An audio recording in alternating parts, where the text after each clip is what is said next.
Mais est-ce que vous êtes, par exemple, concernant la double réforme dont on parle, collectivité territoriale et taxe professionnelle, rassuré comme maire de Bordeaux par l'avalanche de lettres qui vous est envoyée par le gouvernement, expliquant qu'à partir de 2011, il y aura des ressources, lettres d'Hortefeux, de Lagarde, de Woerth, de Marlex, etc. Ou est-ce que vous êtes toujours aussi sceptique? Je serai rassuré lorsque je verrai quel est le texte qui sort réellement du débat parlementaire. Vous savez, cette réforme, elle comporte deux aspects. Il y a d'abord l'aspect entreprise, suppression de la taxe professionnelle sur les entreprises. Bon, personne ne la conteste, je crois. Et puis il y a l'autre volet, qu'est-ce qu'on donne aux collectivités locales dont c'était la principale ressource. Et là, il y a encore du flou. Au départ, on est parti sur un texte tout à fait inacceptable, puisque la dotation de garantie que l'État avait prévue décroissait chaque année. Bon.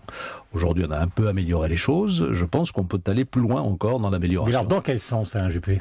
Puisque vous êtes maire de Bordeaux, ça vous concerne directement. Écoutez, un chiffre très clair, celui de la communauté urbaine de Bordeaux, dont je suis le premier vice-président, parce que la ville, elle, ne perçoit pas de taxe professionnelle. Enfin, je rentre pas dans les détails.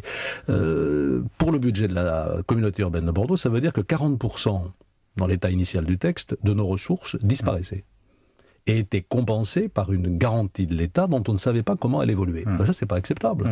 Parce que nous investissons beaucoup. Nous avons fait 45 km de tramway, nous en avons encore à faire, nous avons beaucoup de logements sociaux à construire, des opérations d'aménagement urbain à faire dans la ville et dans l'agglomération. Si on nous coupe les vivres, comment on va faire? Donc voilà, je demande à être rassuré sur l'évolution de nos ressources. Mais alors, vous voyez, on n'est pas simplement dans le trouble concernant la majorité, on est peut-être aussi, comme le dit Martine Aubry, dans l'improvisation de la façon dont on gouverne. Je ne dirais pas le pays est dirigé. Je ne dirais pas improvisation, parce qu'il faut quand même se rappeler qu'avant tout ça, il y a eu la commission Balladur. Et dans la réforme des collectivités territoriales, il y a des choses très positives. Moi, par exemple, je soutiens tout à fait l'idée de faire élire des conseillers territoriaux qui siègent à la fois dans les conseils généraux et dans les conseils régionaux. Je pense que ça clarifiera les choses. En revanche, il y a certains aspects de la réforme, c'est vrai, qui n'ont pas été suffisamment étudiés, dont on n'a pas vu suffisamment les conséquences. Est-ce que vous avez l'impression que c'est une équipe qui improvise? Non, je ne dirais pas ça. C'est une équipe qui réforme très beaucoup. prudent. Oui, enfin, je suis mesuré dans mes propos, vous savez. Moi, je soutiens l'action du président de la République, globalement. Mais j'ai ma liberté de parole, et quand il y a des choses qui ne me paraissent pas tout à fait adaptées, eh bien, je le dis. Avant qu'on en vienne au grand emprunt, il y a une petite question qui, évidemment, est à caractère polémique. C'est est-ce que vous étiez le 9 novembre avec... Je vois que ça vous fait rire, mais enfin bon. Après tout, il n'était pas obligé de mettre cette photo sur Facebook. Vous y étiez ou vous n'y étiez pas? Cette polémique est ridicule. On a été à Berlin, et la photo n'est pas truquée. Nous sommes allés à Berlin. Ça, tout le monde est d'accord.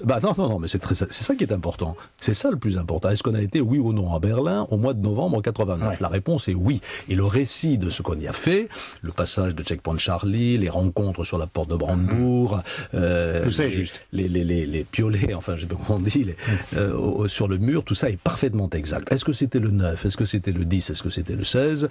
J'avoue que, à 20 ans de distance, je ne suis pas absolument affirmatif là-dessus. Mais qu'est-ce que ça change? Qu'est-ce que ça change? Ça change que c'est rien ce qu'il y a sur la face de Facebook. Ça ne change rien du tout. Est-ce que le mur est tombé le 9 novembre? Non. Il y a eu une petite brèche le 9 novembre. Et même si c'était le 16, le mur était toujours là. L'ambiance populaire était la même, le contexte politique était le même, la RDA existait toujours. Et donc la signification de ce déplacement est exactement la même. Moi, ce qui me frappe, je le disais tout à l'heure, c'est l'hystérie du net.